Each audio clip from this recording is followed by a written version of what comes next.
Sir. আচ্ছা, তোমাকে আমি একটা স্পেশাল কাজের জন্য ডাকছি এখন। Okay sir. তার আগে আমাকে একটু মেম্বার বাড়ির আপডেট দাও। স্যার, মেম্বার সাহেবের আচার আচরণ দেখে তার মনের কথা বলাটা খুবই মুশকিল। আর তার ওয়াইফ শিউলি বেগম, তিনি তো একজন রহস্যময় নারী। তবুও বিশেষ কিছু? স্যার, মেম্বার সাহেব আজকে কতদিন ধরে খুবই টেনশনে আছে। সম্ভবত নাসিমের সাথে কানেক্ট করতে পারছে না। নাসিমকে মনে হয় ফোনে পাচ্ছে না। বলো কি? এরকম একটা টাইমে নাসিম তো মেম্বার চারপাশে সবসময় ঘোরার কথা। অস্বাভাবিক ব্যাপার একটা। কাল অবধি ছিল, নাসিমের ফোন বন্ধ। সম্ভবত নাসিমের অসুখ বিসুখ বা অন্য কিছু হতে পারে। আর যাই হোক, তুমি হচ্ছে নাসিমের ব্যাপারে একদম টাইম টু টাইম আপডেট দিবা আমাকে। কারেক্ট? মেম্বারের বউয়ের আচরণও অনেকটা ভিন্ন।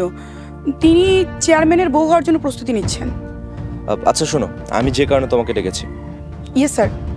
আমরা যেহেতু জিলাপি আর চকলেটকে এখন অ্যারেস্ট করতে পারছি না, আর আমাদের স্পেশাল প্ল্যানটাও স্থানীয় প্রশাসনকে জানাতে পারছি না, কিন্তু আমার মাথায় একটা বিশেষ প্ল্যান আছে। আমরা একটা গেম খেলবো। স্যার, আপনি আপনার প্ল্যান সম্পর্কে আমাকে বলেন, আমি আমার বেস্টটা ট্রাই করব।